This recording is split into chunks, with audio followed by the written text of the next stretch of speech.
Hacete de Cristo 95.3 FM tiene el agrado en presentar al Ministerio Casa de Oración al predicador y pastor, el señor Chuy Olivares. Vamos a rogar si hay algún visitante que al escuchar esto, es decir, alguien que no es asiduo, asistente, que va a escuchar cosas que a lo mejor no le van a gustar, pero yo quiero hacer una aclaración. No es nuestra intención ofender a nadie, ¿verdad que no? Porque estamos estudiando la historia de la iglesia y vamos a tocar uno de los puntos más álgidos del tema. Entonces, simplemente abran su corazón como yo voy a hacer, voy a apelar a su buen sentido, a su sentido común, de que todo lo que se escucha en cualquier parte, bueno, uno es inteligente, ¿no? Como para decir, bueno, esto sí, esto no, y finalmente cada quien saque sus propias conclusiones, ¿verdad? Entonces, cuando me digan que están listos, yo comienzo. Bien, vamos a continuar entonces con la historia de la iglesia cristiana. Este es nuestro cuarto tema, y el tema de la serie Historia de la Iglesia Cristiana en esta noche se titula La decadencia del papado. Y déjenme decirles algo a manera de información nada más. Mucha de la información que yo tomé, la tomé del diccionario Larousse, versión 2005, en la página 762. Digo, para que haya más pues información. También tomé algunos datos, no todo, porque hay muchas fuentes, pero esto es de lo más conocido para que la gente que escuche esto se dé cuenta que no es un invento, es algo que está ahí en la historia universal y no puede ser escondido, aunque algunos traten de hacerlo. También tomé del diccionario enciclopédico de selecciones del Reader's Digest, de la página 2819, para los que quieran corroborar cosas que van a escuchar en esta noche. Vamos a ver cómo fue que se desarrolló el papado. Según la Iglesia Católica, que es la que sostiene esta doctrina del papado, pues ellos aseguran que Pedro fue el primer papa. Debo decirles que según la Iglesia Católica, desde Pedro hasta nuestros días, ha habido 263 papas, de los cuales, esto lo tomé del diccionario extensivo, de los cuales 78 papas han sido canonizados, es decir, han sido hechos santos, de los cuales, de estos 263, 37 están catalogados como antipapas, es decir, gente que hizo mucho daño a la iglesia. Y de estos 263, 37 eran papas. Según la Iglesia Católica, Pedro fue el primer papa, pero vamos a ver cómo los primeros obispos de Roma, el primero que registra la historia es el obispo Lino. Él estuvo como obispo de Roma del año 67 al 79, después de Cristo, obviamente. Después le sucedió el obispo Cleto, del 79 al 91, y le siguió a su vez el obispo Clemente, del año 88 al 97. Y esos tres obispos de Roma dejaron escritos, y jamás ellos en sus escritos reclamaron o reclaman la supremacía de ellos sobre toda la iglesia universal o la iglesia alrededor del mundo, jamás. Después llegamos al año 100, en ese periodo del año 100 al 154 hubo 6 obispos más que más o menos estuvieron allí dirigiendo la iglesia de Roma, pero no se llamaban papas todavía. Eso está en la historia, nadie lo puede negar, aunque alguien quiera forzar la historia, no puedes torcerla. Entonces, llegamos al año 156, donde aparece un obispo llamado Aniceto, obispo ahí en Roma, y él trató de influir en Policarpo. ¿Quién era Policarpo? Era uno de los pastores. Él era obispo de la iglesia en Esmirna, que estaba en Asia. Y este Aniceto, obispo en Roma, le mandó una orden a Policarpo, obispo en Esmirna, que cambiara la fecha que los cristianos celebraban como Semana Santa. Pero Policarpo se negó, le dijo: pero tú, ¿por qué me dices lo que yo debo de hacer? Tú allá y yo acá, cada quien tiene su área de autoridad.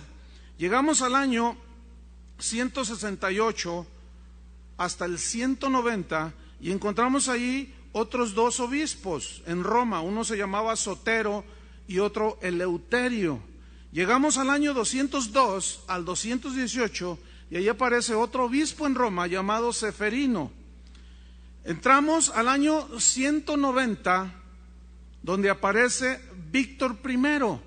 Este reinó 12 años hasta el 2002, o gobernó, mejor dicho, este obispo, pero él amenazó, comenzó a lanzar amenazas a las iglesias orientales, pero los obispos lo pararon. Los obispos de Alejandría, ahorita vamos a hablar un poco más de eso, de Alejandría, que está en Egipto, de todo lo que era el Asia Menor, el Asia Mayor, ya estaba lleno de cristianos, había muchas iglesias, y le pararon el carro a este obispo. Le dijeron: mira, tú ocúpate de tu responsabilidad y no nos quieras gobernar desde Roma, le dijeron. Después, en el año 218, aparece otro obispo, Calixto I. Él estuvo hasta el 223 y él fue el primero, dice la historia, en citar Mateo 16:18, reclamando la supremacía sobre toda la iglesia cristiana alrededor del mundo. Pero hay un detalle. Hubo un hombre llamado Tertuliano, que era uno de los llamados padres de la iglesia, eran de los teólogos, de la gente más consagrada, con un entendimiento de la Biblia, hombres llenos del Espíritu Santo, que dejaron un montón de escritos llenos de sabiduría, inspirados en las Escrituras. Y este Tertuliano lo llamó a Calixto I al citar ese texto fuera del contexto, donde él reclamaba la supremacía sobre toda la iglesia. Le llamó Tertuliano usurpador y le dijo: tú no eres obispo de obispos, ¿de dónde sacaste eso? Y lo retó, no lo retó, le llamó la atención, porque todavía los cristianos entendían que nos podemos reprender el uno al otro, ¿sí? Que podemos llamarnos la atención el uno al otro, como Pablo reprendió a Pedro allí en Antioquía porque había cometido un error y Pedro no dijo nada, aceptó la reprensión. Entonces todavía había este entendimiento, pero ya se comenzaba a levantar estas actitudes en algunos de los obispos. Llegamos hasta el año 223 hasta el 314. No puedo decir papa por papa porque 263, ¿no? Hasta el actual. Y en ese lapso que acabo de mencionar, hubo 15 obispos en Roma. Estos comenzaban ya a presionar más y más para que el obispo de Roma estuviese encima de todos los demás obispos de la iglesia cristiana alrededor del mundo, o donde el cristianismo ya estaba vigente. Llegamos al año 314 y aparece Silvestre I. Este era el obispo de Roma cuando Constantino oficializó el cristianismo en el Imperio Romano, ¿recuerdan? Bien, este Constantino fue el que convocó, acordémonos, al concilio de Nicea en el año 325, donde surgió el credo de los apóstoles, que le llamaban así, combatiendo la doctrina del arrianismo que rebajaba a Jesús a un simple ser humano. Y aquí, en este concilio de Nicea, se trataron otras cosas, y aquí se les da a los obispos no solo de Roma, sino los obispos que estaban en Alejandría, en Egipto, y en Antioquía, en Siria. Ahí en ese concilio que convocó Constantino, allí les da plena jurisdicción en cada una de las provincias a los respectivos obispos, ¿sí? Entonces, al obispo de Roma también en ese concilio llegaron a un acuerdo. Bueno, tú te ocupas de esto, esa es tu área de autoridad. Los demás obispos, cada uno tiene su área de autoridad. Están las iglesias creciendo bajo su dirección, bajo su liderazgo, bajo su cobertura. Entonces, hasta esa fecha no hay un indicio histórico, nadie lo puede mostrar, a menos que mienta, pero es muy fácil echar por tierra cualquier otro argumento, porque la historia no registra de que los obispos se sometieran todos al obispo de Roma. No existía eso. Fue hasta el concilio de Sárdica en el año 343 donde se reconoce la autoridad suprema del obispo de Roma. Finalmente logró el obispo de Roma imponerse sobre los demás, porque ellos decían: la capital del imperio romano está aquí en Roma, y si aquí vive el emperador, aquí debe de vivir el que gobierna toda la iglesia. Entonces, nada más que hay un detalle, fíjense, en ese concilio, al reconocer la autoridad suprema del obispo de Roma, resulta que no asistieron los obispos de las iglesias de Oriente. ¿Por qué? Les dieron el clásico madruguete. O sea, no los invitaron. ¿Dónde habré oído eso? ¿Dónde habré oído? Eso es muy común, ¿sí? Desde allí entonces se inicia la lucha del dominio de la iglesia entre Roma y Constantinopla. Acuérdense que Constantino fundó la ciudad de Constantinopla, que anteriormente se llamaba la ciudad de Bizancio, lo que hoy es Turquía, y ahí él trasladó la sede del imperio romano. Pero el obispo de Roma decía: no, pero aquí tuvo su origen, y empezó un pleito, empezó una estira y afloja entre ellos. Escuchen, fue hasta el año 440 cuando aparece un obispo de Roma llamado León I, que según los historiadores, este es el que ha sido llamado el primer papa. Escuchen bien, hasta el año 440 los obispos de Roma no se llamaban papas.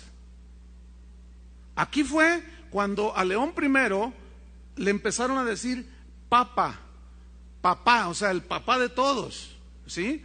Entonces, fíjense, este León I se proclamó señor de la iglesia entera, señor. Él dijo lo siguiente, dijo: cualquiera que resista mi autoridad está en un camino tan seguro que va a llegar al infierno. Fíjense ya cómo empezaron a tomar aires igualándose a Dios. Qué increíble, ¿no? Todo el que resista mi autoridad está en un camino seguro al infierno. Dice la historia que León I fue el primer papa en abogar por la pena de muerte a los herejes, pero obviamente los herejes eran aquellos que se oponían a los errores del papado, ¿sí? Entonces, mientras que Jesús dijo: guardaos de los falsos profetas, suponiendo el caso que hubiera herejes y que él los sancionara, ok, pero Jesús dijo: guardaos de los falsos profetas, guardaos, pero León I los mataba. Entonces hay una gran diferencia, ¿no?, entre lo que dijo Jesús y lo que comenzó a hacer este hombre. Llegamos al año 476, cuando dice la historia que el imperio romano es vencido por Odoacro, un rey bárbaro, o sea, vence al emperador, vence a todo el dominio de Roma y cae el imperio romano. Y del año 461 al 590 gobernaron 18 papas en la iglesia que todavía, escúcheme bien, no se llamaba católica. Porque dice la Biblia ahí en el libro de los Hechos que los cristianos se les llamaron por primera vez cristianos en Antioquía. Entonces, la Biblia, que es nuestra fuente de autoridad, no habla de iglesia católica, iglesia ortodoxa griega, iglesia protestante, iglesia presbiteriana, iglesia metodista. No habla nada de eso. Simple y sencillamente era los cristianos, los que seguían a un tal Cristo, a un tal Jesucristo. Llegamos al año 590 y aparece un papa llamado Gregorio I. Ellos usaban otros nombres que no eran los originales. Todos se cambian el nombre, una costumbre en ellos. Aparece Gregorio I. Él estuvo 14 años como papa y dice la historia que este ha sido uno de los mejores papas que el catolicismo ha tenido. ¿Por qué? Porque entre otras cosas él limpió la iglesia de muchas cosas que ya estaban afectando sobremanera a la misma. Por ejemplo, una de las cosas que hizo fue que corrió, excomulgó y echó fuera a todos los obispos corruptos que ya se contaban por todos lados. Y dijo, no, la iglesia de Jesucristo es una iglesia santa y debe ser gobernada por hombres santos.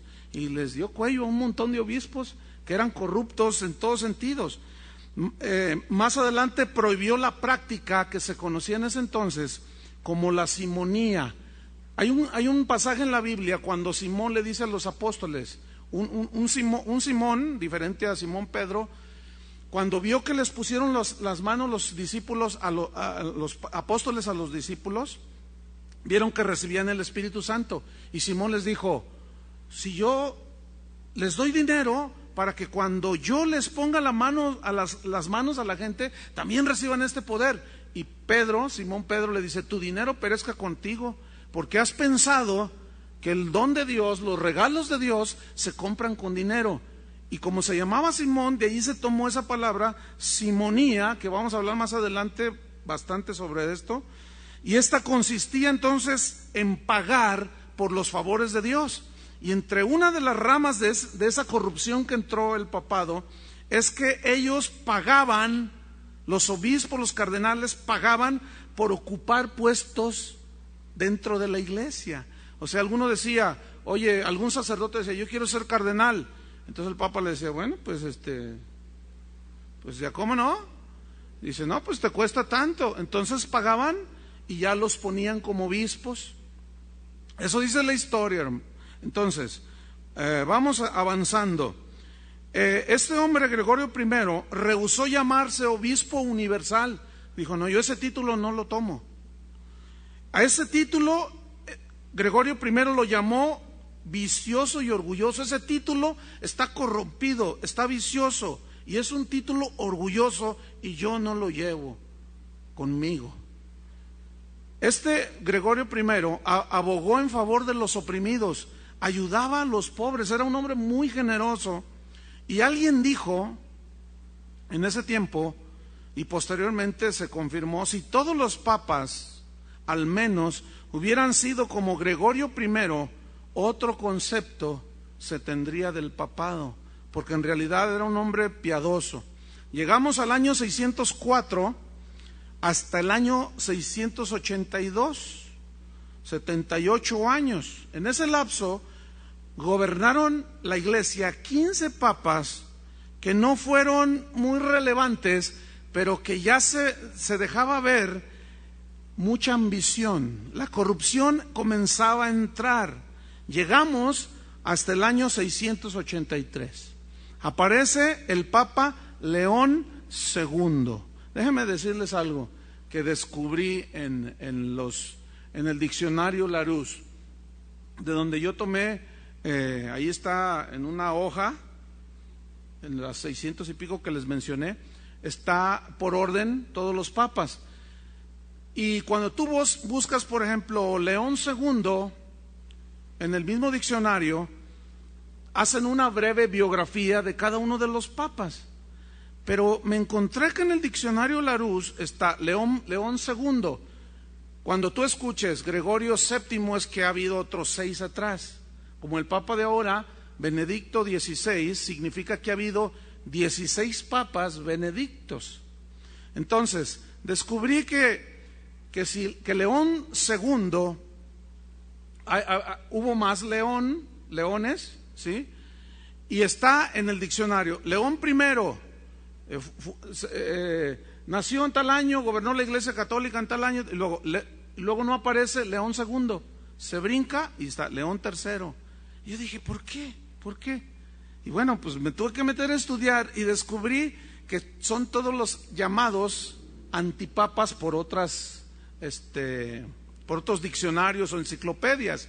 Pero Larousse, no sé, ha de ser simpatizante, ¿no? Porque los omitió deliberadamente y lo corroboré antipapa por antipapa a la hora de que Gregorio, por ejemplo, otro de los que fue bien tremendo, Inocencio III, estaba Inocencio I, hizo esto y esto otro, de tal año a tal año. Inocencio II hizo tal año y luego se brinca, dice Inocencio IV. Pero bueno, queriendo tapar un poquito, pero hay otros fuentes de información que están ahí y la historia no puede ser violentada tan flagrantemente, no. Entonces llegamos al Papa León II en 683 y él, fíjense, declaró al Papa Honorio I, que fue el anterior a él, lo llamó hereje. O sea, sube al papado León II y dice, el Papa que me antecedió, ese fue un hereje. Entonces aquí surge una pregunta. ¿Un Papa infalible llamó hereje a otro Papa infalible? ¿Cómo está la cosa? ¿Qué tan infalibles serán? Esa es la pregunta. En el año 684 al 752 gobiernan otros 12 papas. Y aparece en el 752 un papa llamado Esteban II. Este papa recibió como regalo casi todo el territorio de Italia de manos del rey Pepín, que fue el papá de Carlomagno, que después fue emperador. Y él lo recibió como un regalo, o sea, le dijo, toma, te regalo Italia. Y el Papa dijo, pues vénganos tu reino. Y se hizo el dueño de casi todo Italia. Y aquí fue, en este contubernio, se inició lo que se conoce como el dominio terrenal del papado. Porque hasta ese entonces, todo el enfoque de los líderes cristianos era un reino espiritual, como Jesús lo había establecido. Y aquí ya comenzamos a ver, a través de un papa, cómo al ser dueño de todo un país, comenzó el reino terrenal del papado, que se desarrolló de una manera impresionante, y nuestro México no quedó exento de ese dominio de tierras, de esa posesión de la iglesia, hasta que llegó don Benito Juárez y les dijo, ¿saben una cosa? Presten para acá, por eso no lo pueden ver ni en pintura, presten para acá porque eso no le pertenece a ustedes, ustedes ocúpense en sus cosas que son espirituales, y nosotros los gobernantes nos dedicamos a lo material, a lo terrenal, a lo carnal si ustedes quieren, pero ustedes vengan, y los despojó. Pero vemos cómo fueron miles de años en los que la Iglesia Católica se posesionó de las tierras aún. Eso es algo tremendo. Bien, llegamos al año, brincándome un poquito, 757 para que quede grabado, para que no digan, oye, pero tú dijiste que, ok. En el 757 al 795, en ese lapso de 30 y tantos años, gobiernan otros 3 papas. Llegamos a León III en el año 795, y este León III resulta que a cambio de un reconocimiento hizo un trato con Carlomagno, que entonces llegó a ser el emperador romano, y a su vez elevó al Papa a una potencia mundial política y religiosa. Y fíjense, la unión de León III con el emperador Carlomagno fue lo que dio origen, según la historia, a lo que se conoce como el Sacro Imperio Romano. ¿Han oído de eso? El Sacro Imperio Romano. Bien, es decir, que estaban coaludidos ya para gobernar las conciencias de las personas y sus posesiones, el Papa Romano con el emperador. Y esa combinación, vamos a ver qué fue lo que produjo. Llegamos al año 816 hasta el 858. Ahí reinan otros 8 papas. En el 858 aparece Nicolás I. Este papa fue el primero en usar una corona. Hasta ese entonces, hasta el 858, ningún papa usaba corona. Este fue el primero que dijo, no, pues yo soy el rey, pues yo debo de tener una corona. Hubo un reformador, adelantándome un poco, llamado John Hus, que era un sacerdote católico, pero ya no comulgaba con las enseñanzas de Roma, aunque él estaba dentro de la iglesia romana.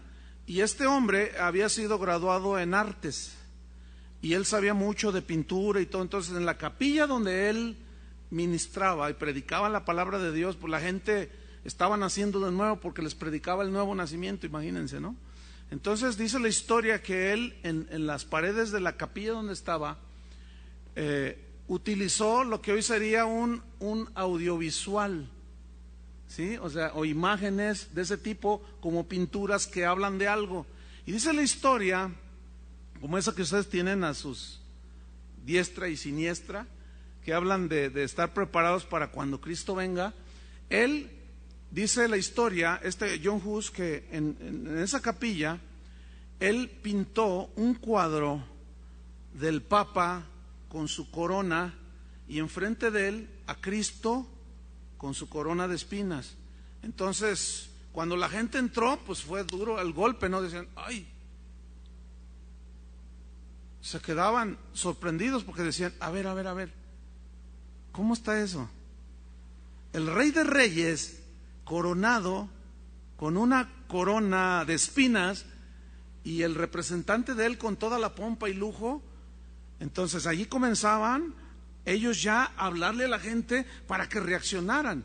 Entonces aparece este hombre, este papa, Nicolás I, dio a conocer un documento que al paso del tiempo se comprobó que era falso.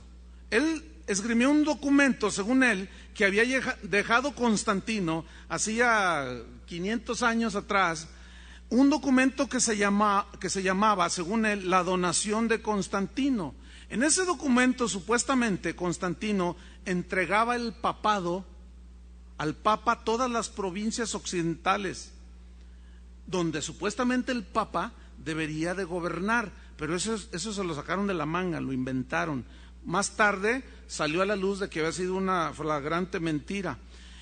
Llegamos a esa época y el cristianismo sufre su primer división, porque durante siglos se disputaban, el obispo de Roma y el patriarca de Constantinopla se disputaban quién era el mero mero, y se peleaban entre ellos, se disgustaban, se hacían la guerra. Y dice la historia que en el año 869 se celebró el último concilio ecuménico, y a partir de entonces la iglesia del 869 se dividió, la iglesia cristiana, la iglesia católica. Fue de ahí donde surgió en ese año lo que hoy se conoce como la iglesia griega ortodoxa, ¿sí? Y ese fue el primer gran cisma, la primera gran división dentro de la iglesia. Y vamos a entrar ahorita de lleno a lo que se conoce como el período negro del papado. ¿Por qué se le denomina así? Hubo un lapso del año 867 al 1050 donde los historiadores, creyentes y no creyentes, han llamado los 200 años, a este lapso de 200 años, le han llamado la medianoche de la Edad Oscura, más conocido como el oscurantismo. En ese tiempo, fíjate, la medianoche es cuando hay más oscuridad, en la noche. Y fíjate cómo le denominaron, la medianoche de la Edad Oscura. O sea, fue el tiempo más oscuro, porque los sobornos, la inmoralidad, la corrupción, el derramamiento de sangre, hicieron el capítulo más negro dentro de la historia de la iglesia cristiana. Y aparece en el 904 el Papa Sergio III. Escuchen, este Papa Sergio III tenía una amante llamada Marosia. Dice la historia que Marosia tenía una hermana y a su madre. Ambas, o sea, las tres, fueron amantes del Papa. Dice la historia que este Papa llenó de hijos bastardos la silla papal. Dice la historia que hicieron del palacio papal una cueva de ladrones, y la historia llama a este periodo papal pornocracia o el reinado de las rameras, porque las tres eran prostitutas y vivían dentro de la casa papal. Llegamos al año 914 y aparece Juan X. A Juan X lo nombró papa una señora llamada Teodosia, que era una mujer que estaba ahí en la corte papal, y era una mujer que se distinguía por ser una tremenda mujer, pero no de Dios. Bueno, pues esta mujer tenía tanto poder que a Juan X lo nombró papa. Esta mujer tuvo otros 3 hijos, y a los 3 los nombró también papas. Esos 3 papas eran bastardos. Esos 3 hijos de esta señora eran bastardos, porque nacieron una mujer promiscua, y fueron León VI, Esteban VII y Juan XI. Y ella decía, ahora tú eres el papa, ahora tú eres el papa, y quitaba a su otro hijo, y ahora hay que darle chances a todos, y ahora tú eres el papa. Eso está, queridos hermanos, en la historia, nadie lo puede negar. Uno de sus hijos bastardos, dice la historia, a su vez nombró papas a los 4 papas que siguieron. A ver si no se hacen un lío. León VII, Esteban VII, Marino II y Agapito II. Todos están ahí en la historia. Busque, lea y se va a encontrar con eso. Llegamos con Juan XII en el año 955. Este Juan XII fue nieto de Marosia, aquella prostituta. Bien, este Juan XII, que fue papa, fue hijo del Papa Sergio III. Este Juan XII fue culpado de violar mujeres vírgenes, viudas.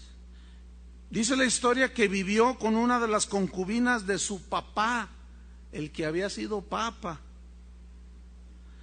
Hizo del palacio papal, según la historia, un prostíbulo, y murió asesinado por el esposo de una de sus amantes, que logró burlar la vigilancia, herido en su amor. Digo, pues era muy papa, pero se metió con mi mujer y burló los soldados papales, la guardia papal, y lo clavó con una daga y lo asesinó. Así murió Juan XII.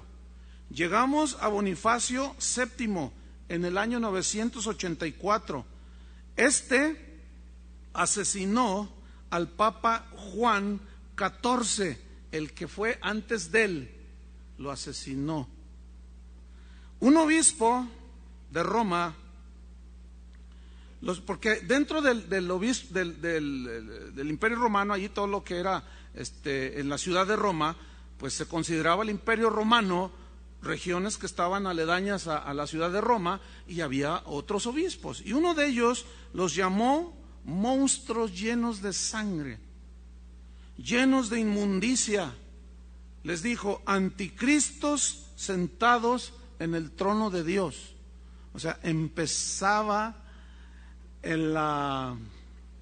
los reclamos airados de la gente hacia sus líderes, que en ese entonces eran los papas. Llegamos al año 1012 después de Cristo y aparece uno de los benedictos, Benedicto VIII.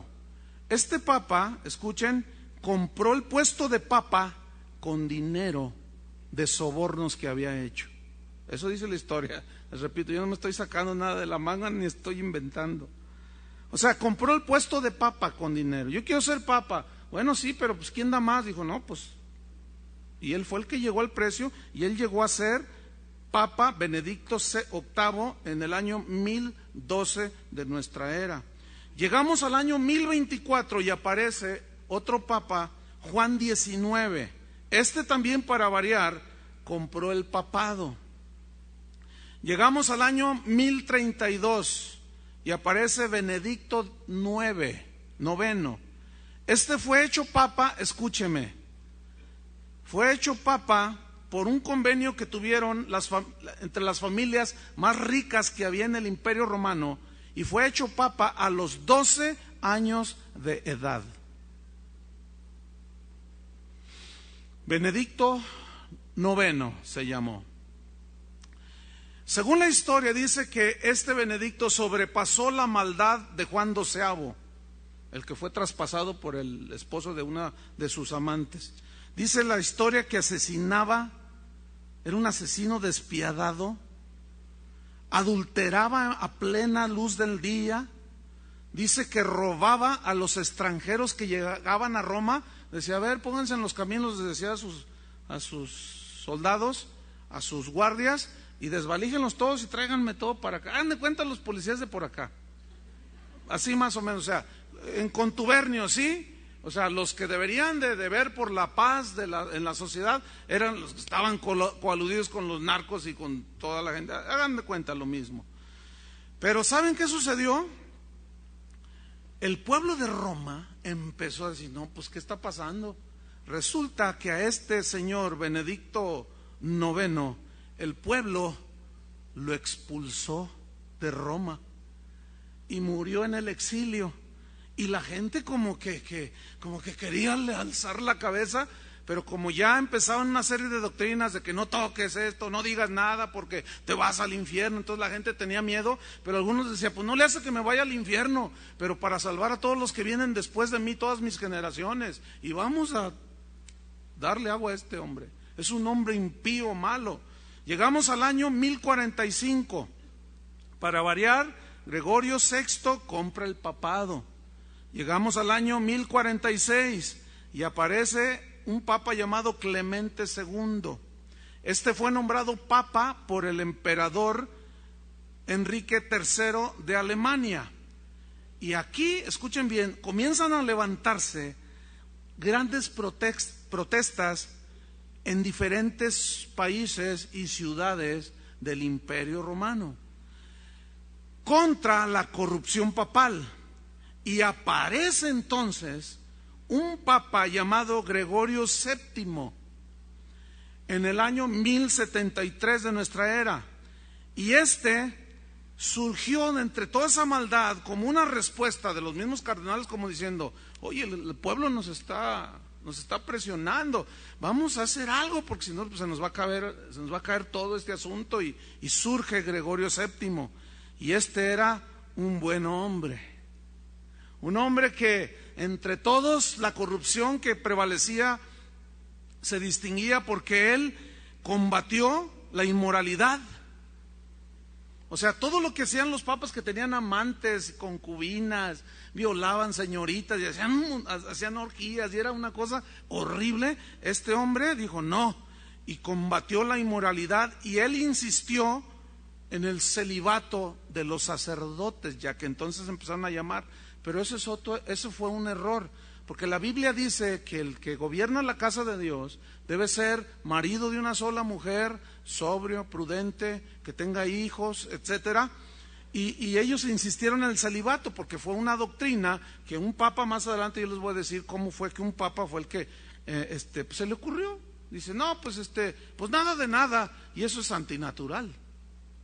Y la misma historia ha corroborado cómo ha habido tanta inmoralidad entre los líderes católicos, que en comparación con los líderes del protestantismo no hay comparación. La inmoralidad que cometen los sacerdotes católicos en porcentaje es muchísimo. Se habla de hasta un 90%. Yo he escuchado algunas estadísticas así, cuando dentro del cristianismo se habla de un 10, un 12, 15% en que los líderes de las iglesias reformadas o las iglesias cristianas llamadas protestantes hacen casos de inmoralidad. O sea, no se compara. ¿Por qué? Porque ese es algo antinatural, el hecho de no casarse y tener hijos. Entonces, eso por un lado. Por otra parte, luchó contra la venta de los puestos eclesiásticos. O sea, la simonía de que te compro un cardenalato y que te compro, yo quiero ser el párroco de tal capilla, pues esa tiene más gente, y los que van a esa iglesia, pues es gente rica, entonces pues yo te pago para que me pongas ahí. Pues ¿cuánto me das? Dice, pues tanto. No, yo te doy, y así. Entonces él dijo, no, eso no. Y esto provocó que el rey Enrique IV lo expulsara de Roma. O sea, dijo, no, aquí la cosa es que es un negocio. Acuérdense que ya estaba el contubernio de los gobernantes con los líderes cristianos, y como no convenía que se quitara la corrupción, lo echaron. Entramos al año 1198, estamos avanzando para llegar al tiempo de la Reforma. Pero escuchen, aparece en el 1198 un papa llamado Inocencio III. Según la historia dice que fue el más poderoso de todos los papas que han existido. Dice la historia que Inocencio III se autonombró el vicario de Cristo. Vicario viene de una palabra latina que significa uno que se pone en lugar de otro. Eso significa vicario. Es decir, él se autonombró el vicario de Dios y de Cristo. Es decir, el que está en lugar de Cristo. Háganme favor. O sea, ¿quién tiene esa osadía de ponerse en el lugar de Cristo y en el lugar de Dios? No es ni más ni menos que lo mismo que Satanás quiso hacer, ser igual a Dios. Seguimos avanzando y dice la historia que Inocencio III también se llamó supremo soberano de la iglesia y del mundo. Vamos, ya no solo sobre la iglesia ahora, sino del mundo. Y allí dijo, como yo soy el representante de Dios, yo estoy en el lugar de Dios aquí en la tierra, entonces el gobierno romano está bajo mi autoridad, imagínense. Es decir, ya no eran iguales, sino ahora el papado, o papa Inocencio III, se sube y se autonombra soberano de la iglesia y del mundo. Dijo que él tenía el derecho de poner reyes. Yo tengo el derecho de poner reyes y príncipes, quitarlos a mi libre voluntad, dijo. También dijo que todas las cosas en la tierra, escuchen esto, todas las cosas en la tierra, en el cielo y aún en el infierno, están sujetas al vicario de Cristo. Y aquí cabe leer Colosenses 1, versículo 15. Déjenme leérselos. Colosenses 1, 15. Dice así, Él es, hablando de Jesús, Él es la imagen del Dios invisible, el primogénito, o sea, el que tiene supremacía sobre toda la creación. Porque en Él, o sea, en Cristo, fueron creadas todas las cosas, las que hay en los cielos, las que hay en la tierra, visibles e invisibles, sean tronos, sean dominios, sean principados, sean potestades. Todo fue creado por medio de Él y para Él. Está hablando de Cristo. Y Él, Cristo, es antes de todas las cosas. y todas las cosas en Él subsisten, y Él es la cabeza del cuerpo, que es la iglesia. Él, que es el principio, el primogénito de entre los muertos, para que en todo Él tenga la preeminencia. Eso dice la Biblia. Pero eso dijo Inocencio III. Bien, seguimos avanzando. Dice la historia que los reyes de Alemania, de Francia, de Inglaterra y casi todos los reyes de Europa llegaron a estar sujetos al Papa. Esto es algo impresionante, hermanos, porque jamás en el corazón de Jesús, en el propósito de Dios, estaba tal semejante. Ay, perdón. Bueno, eso sucedió por un descuido mío. Dios no me castigó. Porque bueno, ya ven, ¿no? Ok, entonces, estamos en que estos reyes de Francia, de Inglaterra, de Alemania, estaban sujetos a la autoridad del Papa. Esto es algo inaudito. En la mente de Dios, en la mente de Jesús, no estaba. Él dijo, mi reino no es de este mundo. ¿Se acuerdan? Si fuera de este mundo, los míos vendrían y pelearían. No, mi reino está en los corazones de las personas. Entonces, fíjense lo que comenzaron a hacer el vicario de Cristo. Entonces, este mismo Inocencio III fue el que decretó la doctrina de la transubstanciación dentro de la Iglesia Católica. ¿Qué es esto de la doctrina de la transubstanciación? Es cuando el sacerdote que oficia la misa consagra el pan y el vino y se convierte en el cuerpo y la sangre literal de Jesucristo. Y esto es por una interpretación totalmente fuera del contexto de los versículos cuando Jesús dijo, esto es mi cuerpo que por vosotros es partido. Esta es la sangre del nuevo pacto, porque cuando Él estaba allí con sus discípulos en la última cena, no tenía dos cuerpos, no tenía el que estaba allí y dijo, esta es mi cuerpo, tomen, no, era un pedazo de pan. Todos los padres de la iglesia, los llamados así durante los primeros 300 siglos, entendieron lo que Jesús había querido decir. El pan simbolizaba su cuerpo que iba a ser partido, iba a ser hecho pedazos, y el vino simbolizaba su sangre que iba a ser derramada.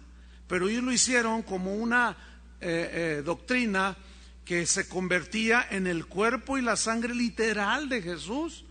Y comenzaron algunos sacerdotes católicos a decir, bueno, si ese milagro sucede, yo quiero que se lo enseñen a toda la gente después de que el sacerdote consagra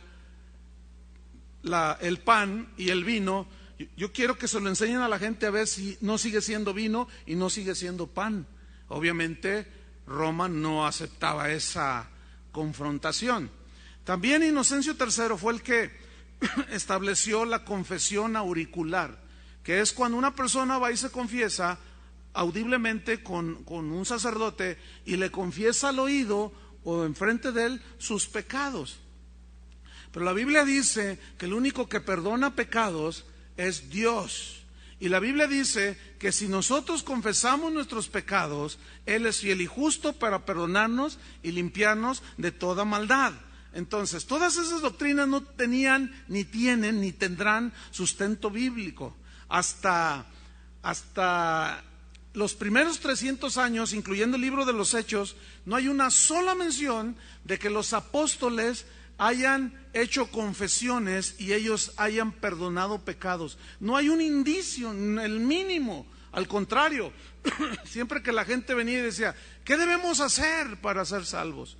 En el caso de Pedro en Hechos 3 les respondió, crean en el Señor Jesucristo, crean en Él, porque ellos sabían que no había otro nombre bajo el cielo dado a los hombres en el cual podían ser salvos, y que solo la sangre de Jesucristo, el confesar a Él, a Dios, al que había muerto, a Jesús en la cruz, era como recibían los perdones de los pecados. Pero ellos, Inocencio III dijo, no, ahora todos tienen que pasar por un sacerdote. Pero este tenía, escúchenme bien, una intención malévola, tener a la gente aquí, miren, la manipulación. Este Inocencio III fue el que estableció también la infalibilidad del Papa. Es decir, que el Papa no se equivoca cuando él habla ex cátedra, es decir, cuando él dice, esto dice Dios, no se equivoca, dice. Y más adelante vamos a ver cómo entre ellos mismos se excomulgaban. Hubo un tiempo que hubo 4 papas a la vez. Y uno se excomulgaba y le decía, no, pues botellita de Jerez, y andaban ahí y se excomulgaban. Era un despapalle, era un relajo, era algo tan vergonzoso dentro de la historia. Pero este Inocencio, ese sí no se midió, de inocente no tenía nada. Este hombre, Inocencio III, prohibió la lectura de la Biblia. Él fue el que inició y dijo, prohibido que la gente lea la Biblia. Y él mismo fue el que estableció el dogma de la infalibilidad papal. Llega Juan 23, el más contemporáneo de los Juanes. Él estuvo en el 1958 al 62. Y Juan 23 dice, todo católico debe leer la Biblia. Oh, pues, pónganse de acuerdo, ¿no? Infalibilidad prohíbe la lectura de la Biblia, llega otro y dice, hay que leerla. En fin, este Inocencio III fue el que instituyó la Inquisición, o lo que se conoció como el Santo Oficio, que ahorita vamos a hablar un poquito de ello, sí tenemos unos minutos. Y aparte él ordenó la matanza de los albigenses, que fueron gente que leía la Biblia y que ya estaban descubriendo las verdades de los pergaminos que en ese entonces había, no estaba la Biblia como las tenemos actualmente. Eran escritos, pergaminos, ¿sí? Que ellos los leían y ellos ya habían descubierto muchas verdades de Dios leyéndolas, y este Inocencio III ordenó la matanza de todos ellos.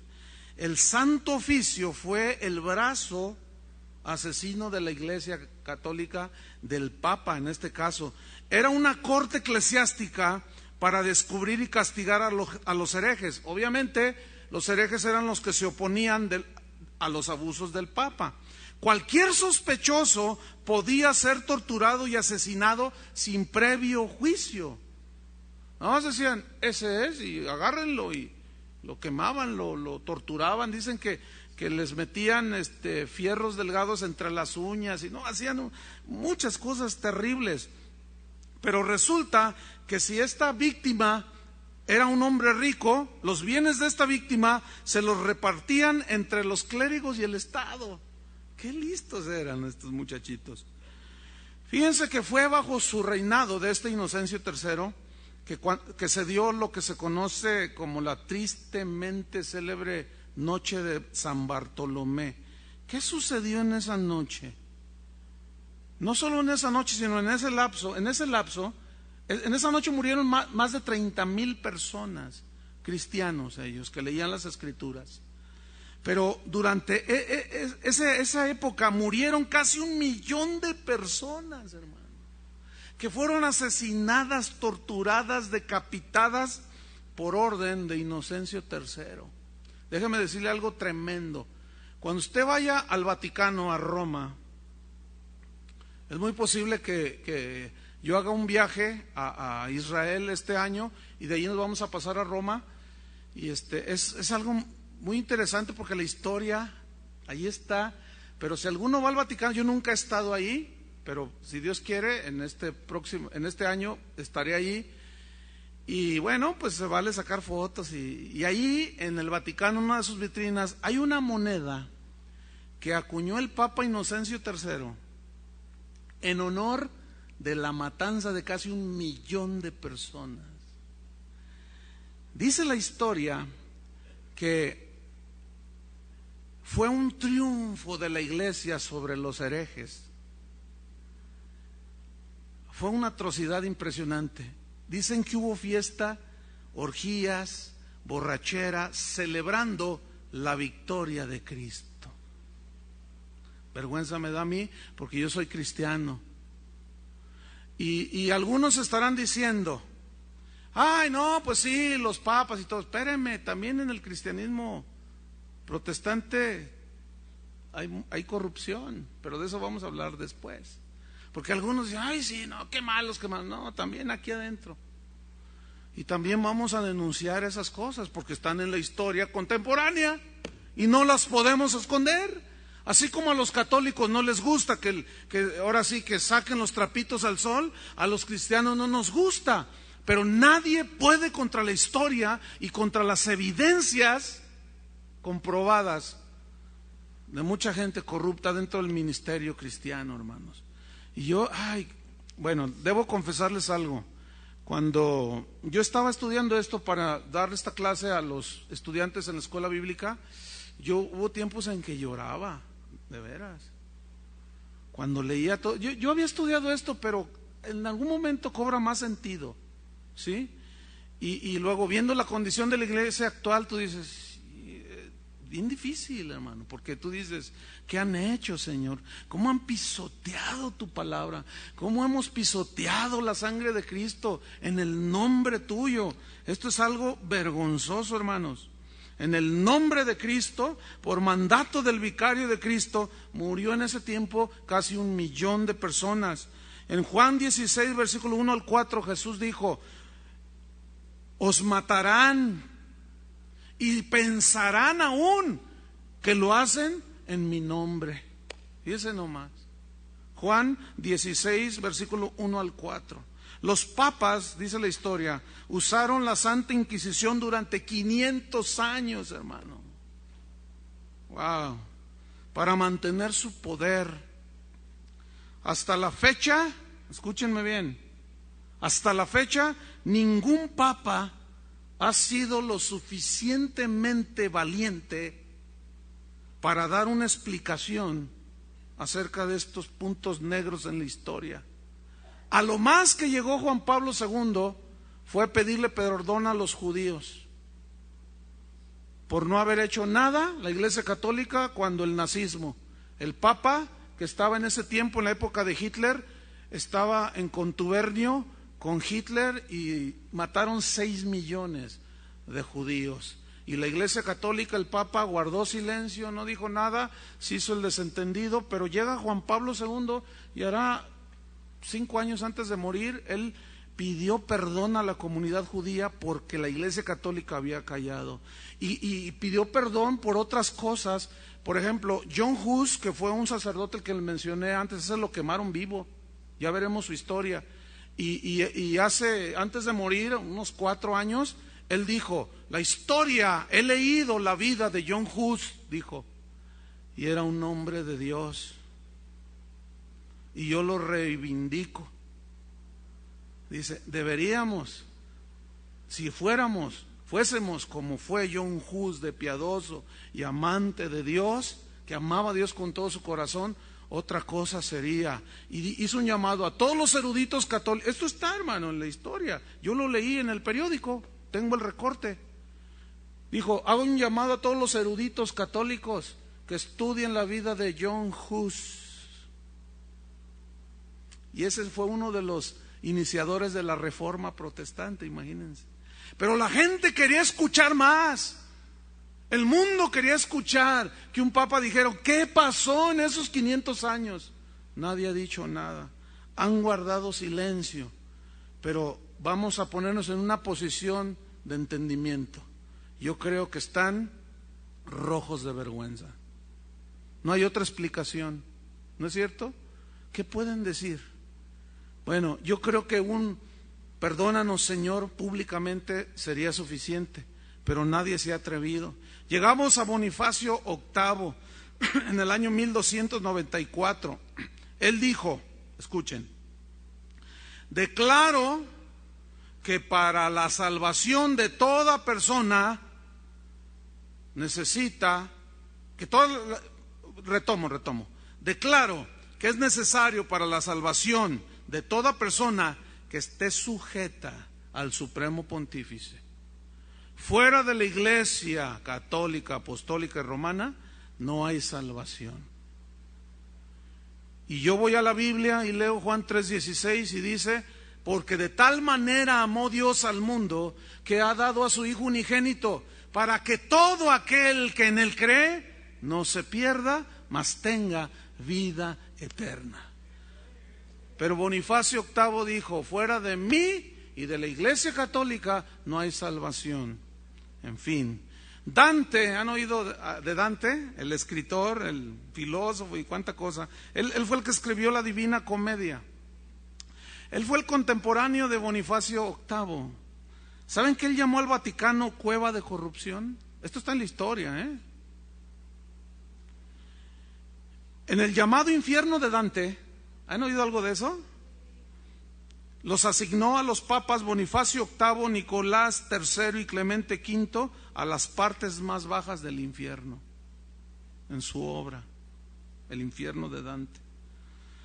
Llegamos al tiempo cuando aparece Felipe el Hermoso, así le llamaban, rey de Francia. Era un rey de Francia. Y él se levanta en contra del papado, estaba harto de los abusos del papa, porque acuérdense que ya estaban encima de los reyes. Y ellos los ponían, ahora tú quítate, ahora él te me dio una lana, quiten ese rey, pónganme a este. Y este dijo, no. Y harto Felipe el Hermoso, dice la historia, pues a raíz de un impuesto que ya los tenía hasta acá, un impuesto, fíjense, qué increíble, ¿no? Ahora el Papa poniendo impuestos, ¿no? Enriqueciéndose. Dijo Felipe el Hermoso, ya estoy hasta acá. Y se levanta en armas y somete al papado. Y vence al ejército del Papa y le reduce el poder. Y en el año 1377 aparecen dos grupos de papas. Fíjense qué interesante. Uno, un papa en Roma. Había otro papa en Aviñón, en Francia. Y se excomulgaban entre sí. Decían, yo excomulgo al papa que se dice papa, que está usurpando. Yo soy el verdadero papa, decía el francés, el que estaba en Aviñón, en Francia. Y luego se la reviraba el otro. No, yo soy el verdadero, porque Pedro fue el primero y yo estoy en Roma. Y tú eres el excomulgado. Y empezaban ahí entre ellos, ¿no? Se maldecían mutuamente. Todo el mundo fue testigo de cómo se maldecían el uno al otro. De todo se decían los representantes de Dios. Llegamos a Juan 23. Escúcheme bien, la historia papal registra dos Juan 23. Juan 23, uno fue italiano y el otro fue francés. El italiano, del que les estoy hablando, que sucedió en esta época, Juan 23 fue en el 1410, era italiano. Este es llamado por algunos el peor criminal. Es llamado el más depravado de los papas que han existido. Dice la historia que tenía más de 200 mujeres como amantes. Por poquito le llega a Salomón. Entre doncellas, tenía, fíjense, monjas. ¿Se acuerdan que ya había, ¿cómo se llama? Conventos. Él iba, visitaba los conventos según él, y decía, apártenme esa y esa, y se las llevaba ahí al palacio papal. Y entre todas esas 200 mujeres había doncellas, monjas y mujeres casadas. Había muchas que se resistían a sus cortejos y las violaba de una manera despiadada. Dice la historia que aún su cuñada fue su amante. Y escuchen, por si fuera poco, era homosexual.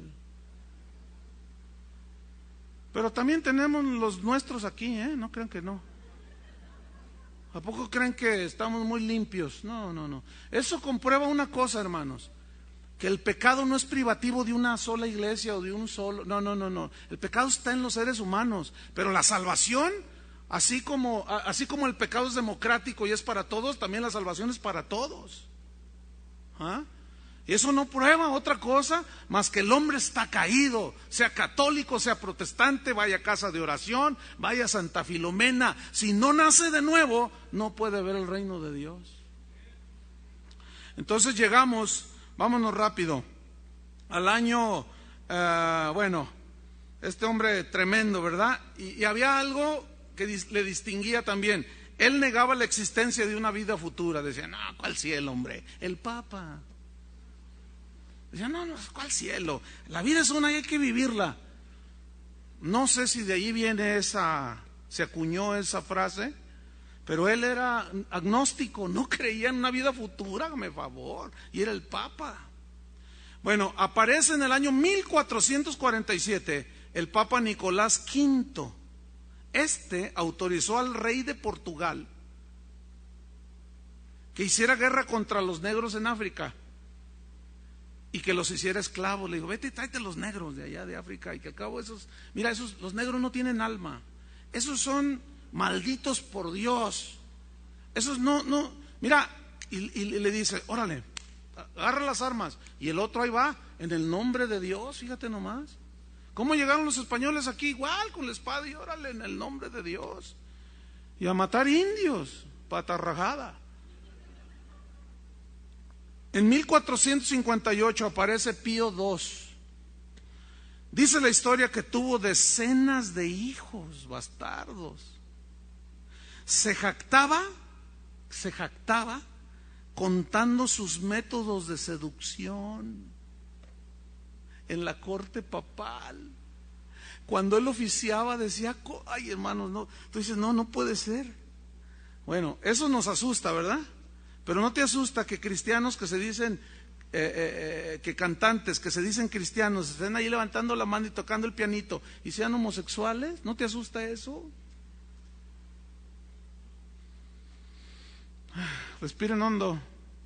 Bueno, el respiro se los van a ahorrar para la próxima clase, porque van a ver, está tremendo esto. Dice la historia que Pío XII, que de pío no tenía nada, dice que estimulaba a los jóvenes al desenfreno y aún les decía cómo hacerlo. Era depravado el tipo.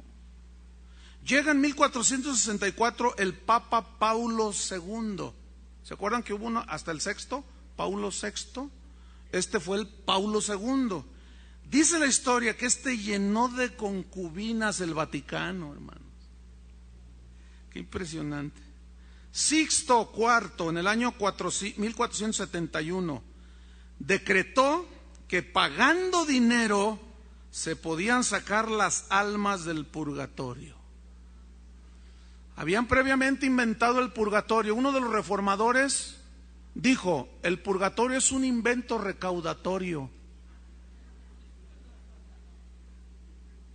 ¿Sí?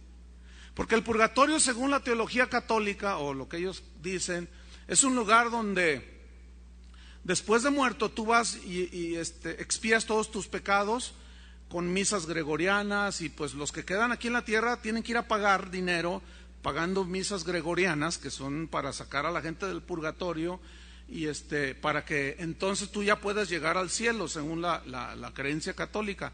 Pero esto agrede, escúchenme bien, esto del purgatorio agrede a la obra expiatoria de Cristo. Si existiera el purgatorio, el sacrificio de Cristo en la cruz fue incompleto. No sirvió, no fue completo. Y cuando Jesús dijo en la cruz, consumado es, en ese momento se consumó eterna salvación y redención para todos aquellos que se acercan en arrepentimiento, nacen de nuevo, se convierten a Dios, Dios les da una nueva naturaleza y en ese momento son engendrados hijos de Dios. Es imposible que la gente al pagar haga que salgan otros del purgatorio. Eso es un invento recaudatorio que hasta la fecha lo siguen explotando. Y es una de las ofensas más horribles que hay dentro del cristianismo, en este caso el cristianismo católico, de esas mezclas que agreden el sacrificio de Cristo en la cruz. Pues dice la historia entonces que Sixto IV se enriqueció tanto, tenía tanto dinero, que comenzó a enriquecer a la familia y también es que imagínense todo lo que ganaban. Imagínense las arcas del Vaticano cómo se llenaban. ¿Saben cómo empezó el asunto con Martín Lutero, un monje católico? Dice que él iba caminando y se encontró a un borracho Y el borracho estaba risa y risa y gritaba de gozo, pero borracho, estaba tirado. Entonces Martín Lutero, ya un sacerdote católico, se le acerca y le dice: ¿y tú por qué estás tan contento? ¿Qué es lo que te sucedió que estás tan contento? Y dice: pues mire, y saca una hoja y dice: pues qué, que acabo de comprar una bula, papá, unas indulgencias firmadas por el Papa, tengo garantizado el cielo. Y algo pasó en el corazón de Martín Lutero y dijo: no, ¿cómo? En ese entonces él ni la Biblia leía, ni las Escrituras leía. Dijo: no, ¿cómo? Y dice que se puso tan desconcertado que fue y se metió a llorar ahí en su cubículo que tenía en el convento. Pero ¿cómo, Señor? ¿Cómo es posible que una persona se arrastre en lo más bajo del vicio porque asegura tener un papel firmado por el Papa? Y ahí empezó su búsqueda de Dios, y bueno, eso ya llegará su momento de verlo. Estoy por terminar. Estoy en Sixto IV, donde se enriquece y, entre otras cosas, hizo cardenales a 8 sobrinos suyos. Pero resulta que esos sobrinos suyos eran todos niños. Y le dijo: tú serás cardenal, tú eres cardenal. Esos eran, hermanos, los papas hasta el año 1471. Aquí vamos a continuar más adelante, el próximo jueves, un poco más hablando sobre esto. No queda mucho, porque luego vamos a entrar de lleno a la reforma, que es a donde yo quiero llegar. Me urge llegar a ese punto, a la reforma, que fue la que nos tiene hoy aquí a nosotros, hermanos. Vamos a orar. Padre, te damos gracias, Señor, porque en tu gracia nos has salvado, en tu misericordia, aunque nos sentimos, Señor, avergonzados. Nos sentimos tan agredidos. Si nosotros, como simples humanos, nos sentimos así tan avergonzados por lo que los hombres perversos han hecho con tu iglesia, Señor, ¿cuánto más tú?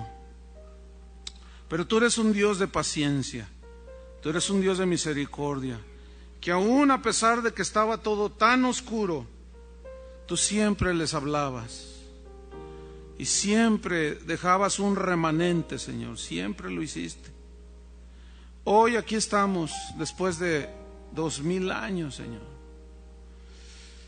Ha mejorado muchísimo, pero algo está pasando en nuestra iglesia de hoy. El catolicismo, por una parte, sigue hundido, aunque ha habido hombres buenos, como el último Juan 23.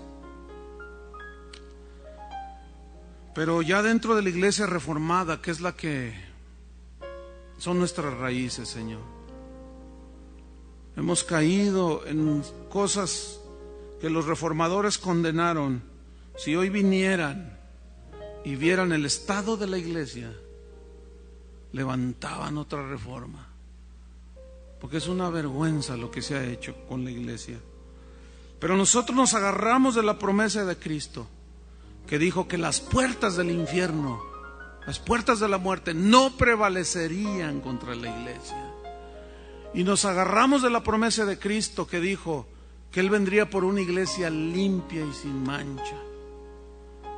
Y damos gracias a Dios y oramos por todos los líderes en todo el mundo, dentro del catolicismo, dentro del luteranismo, del metodismo, del pentecostalismo, de las iglesias independientes, todos los líderes cristianos, Señor. Padre, que saques a la luz los pecados de aquellos que les has hablado y no han tomado, no se han puesto a cuentas contigo. Avergüénzalos, Señor. Así como sacabas a la luz todas estas cosas. Limpia tu iglesia, Señor. Limpia tu iglesia. Queremos caminar en rectitud contigo, Señor. Tu palabra dice que tú eres poderoso para guardarnos sin caída. Y nos agarramos de esa promesa. Dios es fiel, hermanos. Y si tú eres nacido de nuevo, tú puedes vencer al mundo y al maligno. En el nombre de Jesús. Amén. Que Dios les bendiga.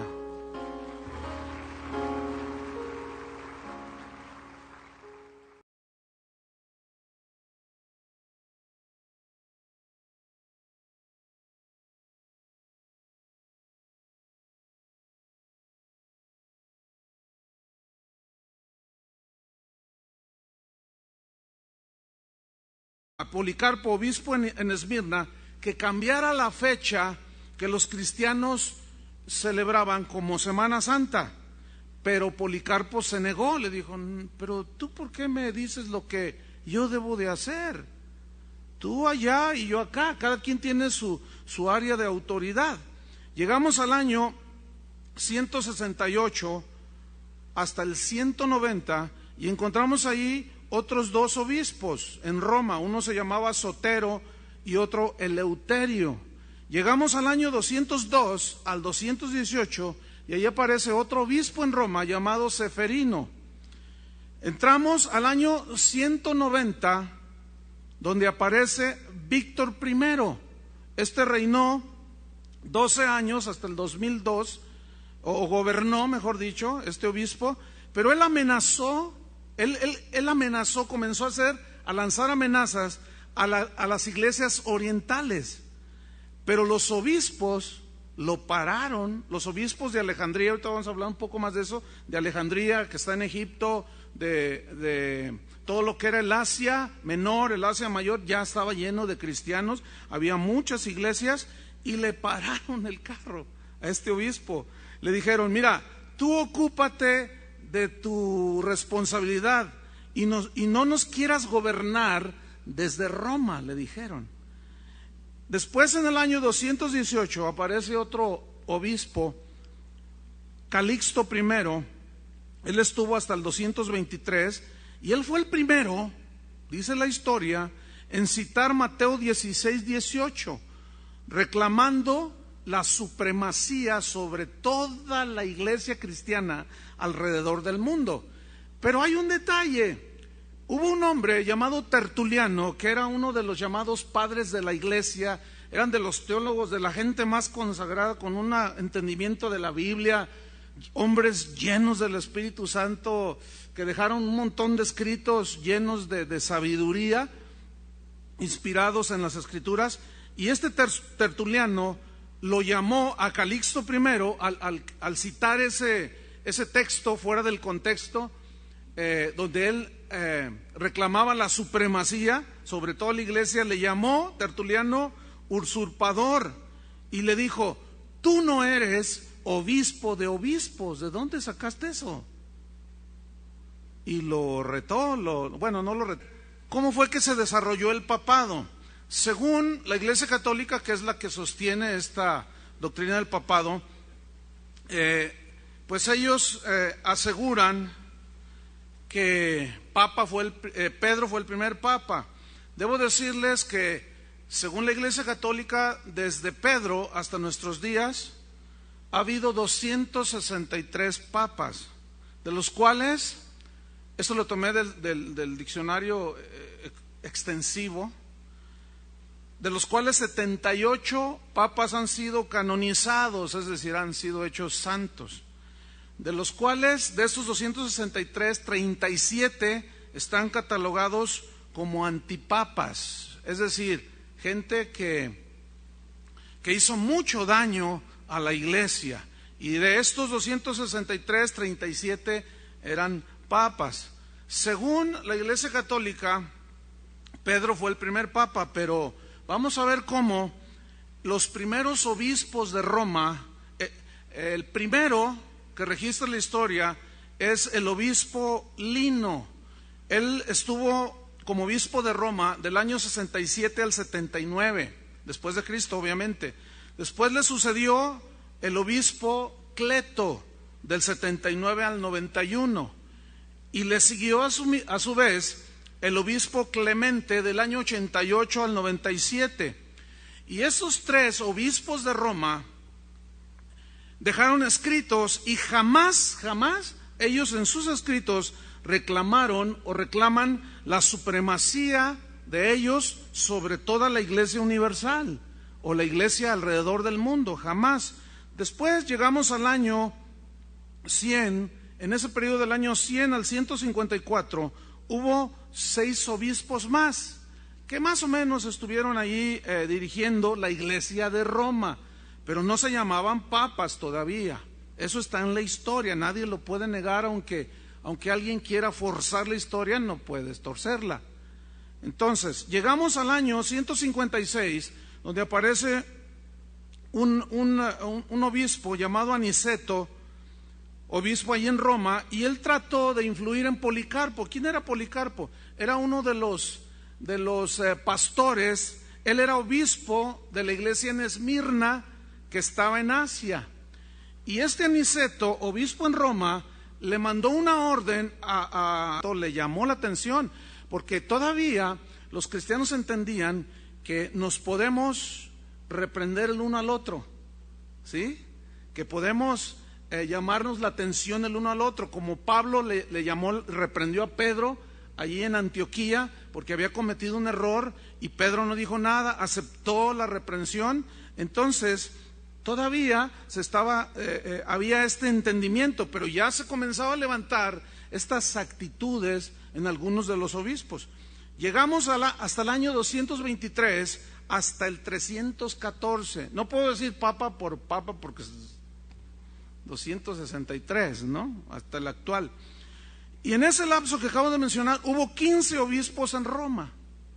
Estos comenzaban ya a presionar más y más para que el obispo de Roma estuviese encima de todos los demás obispos de la iglesia cristiana alrededor del mundo, o donde el cristianismo ya estaba vigente. Llegamos al año 314 y aparece Silvestre I. Este era el obispo de Roma cuando Constantino oficializó el cristianismo en el Imperio Romano, ¿recuerdan? Bien, este Constantino fue el que convocó, acordémonos, al concilio de Nicea en el año 325, donde surgió el credo de los apóstoles, que le llamaban así, combatiendo la doctrina del arrianismo que rebajaba a Jesús a un simple ser humano. Y aquí, en este concilio de Nicea, se trataron otras cosas, y aquí se les da a los obispos, no solo de Roma, sino los obispos que estaban en Alejandría, en Egipto, y en Antioquía, en Siria. Ahí en ese concilio que convocó Constantino, allí les da plena jurisdicción en cada una de las provincias a los respectivos obispos, ¿sí? Entonces, al obispo de Roma también en ese concilio llegaron a un acuerdo. Bueno, tú te ocupas de esto, esa es tu área de autoridad. Los demás obispos, cada uno tiene su área de autoridad. Están las iglesias creciendo bajo su dirección, bajo su liderazgo, bajo su cobertura. Entonces, hasta esa fecha no hay un indicio histórico, nadie lo puede mostrar, a menos que mienta, pero es muy fácil echar por tierra cualquier otro argumento, porque la historia no registra de que los obispos se sometieran todos al obispo de Roma. No existía eso.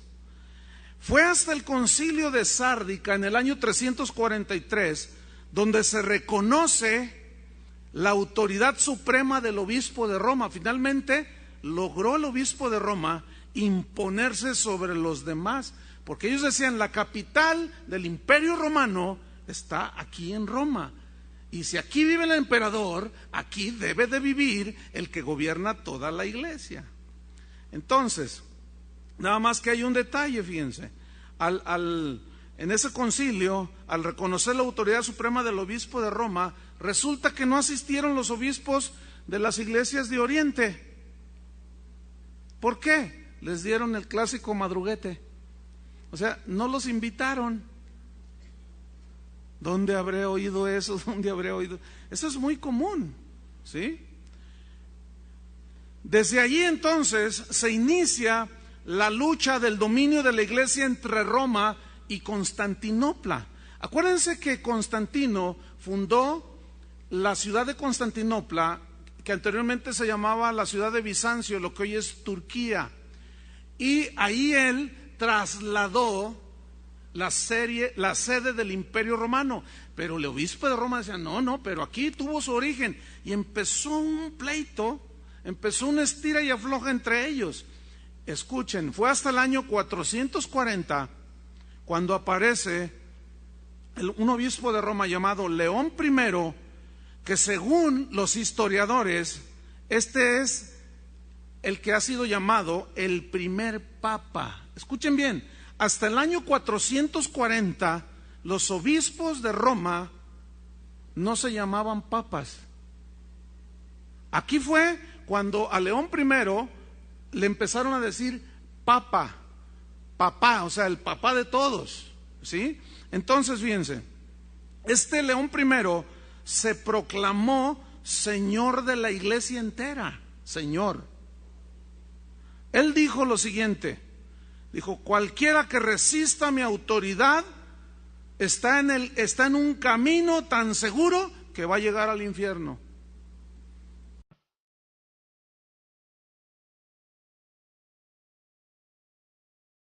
ACT de Cristo 95.3 FM tiene el agrado en presentar al Ministerio Casa de Oración al predicador y pastor, el señor Chuy Olivares.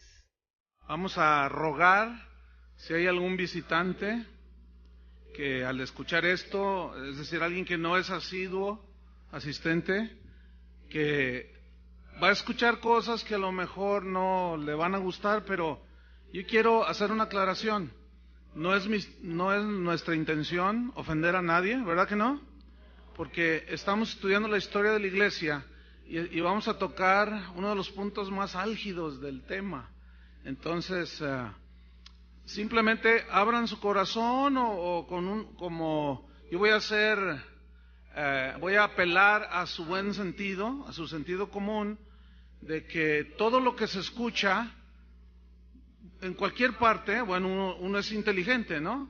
Como para decir, bueno, esto sí, esto no, y finalmente cada quien saque sus propias conclusiones, ¿verdad?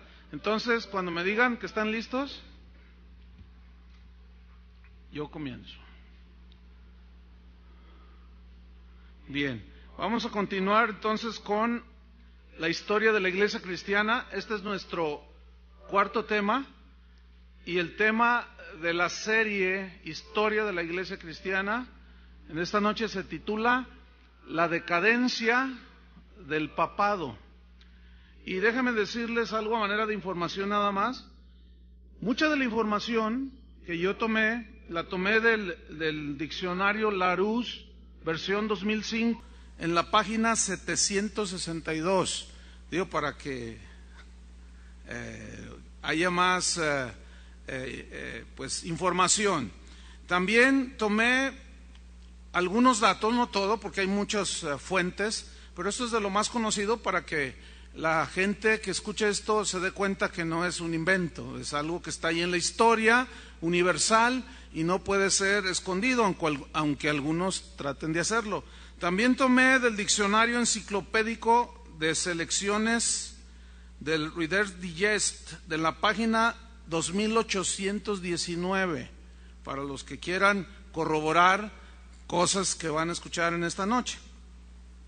Vamos a ver